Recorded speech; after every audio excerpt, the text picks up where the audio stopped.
കണ്ണൂർ ഇരിക്കൂറിൽ ചെങ്കൽ lorry മറിഞ്ഞ് driver ലോറിയിൽ കുടുങ്ങിക്കിടക്കുന്നു. പള്ളിക്കെട്ടിടത്തിലേക്കാണ് lorry മറിഞ്ഞത്.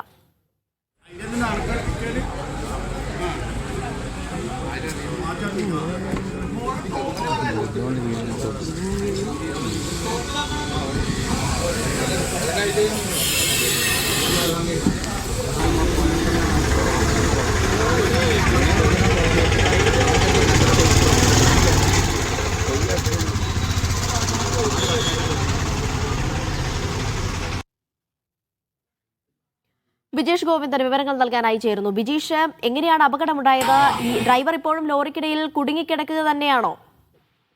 ഡ്രൈവർ ഇപ്പോഴും ലോറിയുടെ അകത്ത് തന്നെ ഉണ്ട് എന്നുള്ളതാണ് നമുക്ക് ലഭ്യമായിരിക്കുന്ന വിവരം. കല്യാട് നിന്ന് കണ്ണൂർ ഭാഗത്തേക്ക് വരികയായിരുന്ന ലോറി ഒരു വളവിൽ നിയന്ത്രണം വിട്ട് മറിയുകയായിരുന്നു. ഇരിക്കൂർ ടൗണിൽ എത്തുന്ന ഘട്ടത്തിലാണ് ഇത്തരത്തിലുള്ള ഒരു അപകടം ഉണ്ടായത്. കല്ല് നിറച്ച ലോറിയാണ് അപകടത്തിൽപ്പെട്ടത്. ലോറി ഒരു പള്ളിയുടെ മുറ്റത്തേക്കാണ് മറിഞ്ഞത്. തുടർന്ന് ഈ പള്ളിയുടെ ചുമര് പൂർണ്ണമായും ഈ ലോറിയുടെ ഇടിയിലാകാതെ തകർന്നു. തുടർന്ന് ലോറിയിലുണ്ടായിരുന്ന കല്ല് മുഴുവൻ ഈ പള്ളിക്കകത്തേക്ക് പതിക്കുകയാണ് ഉണ്ടായത്. പള്ളിയിൽ ആളില്ലാത്തത് കൊണ്ട് മാത്രമാണ് വലിയ അപകടം ഒഴിവായത് എന്നുള്ളതാണ് ലഭ്യമായിരിക്കുന്ന വിവരം.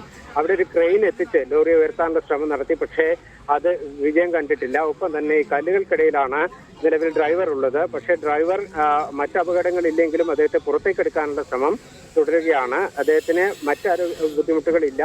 കല്ലിനിടയിൽ കുടുങ്ങിക്കിടക്കുന്നതായിട്ടാണ് ലഭ്യമായിരിക്കുന്ന വിവരം. അനീഷ. യെസ്, ബിജീഷ് ഗോവിന്ദനാണ് വിവരങ്ങൾ നൽകിയത്.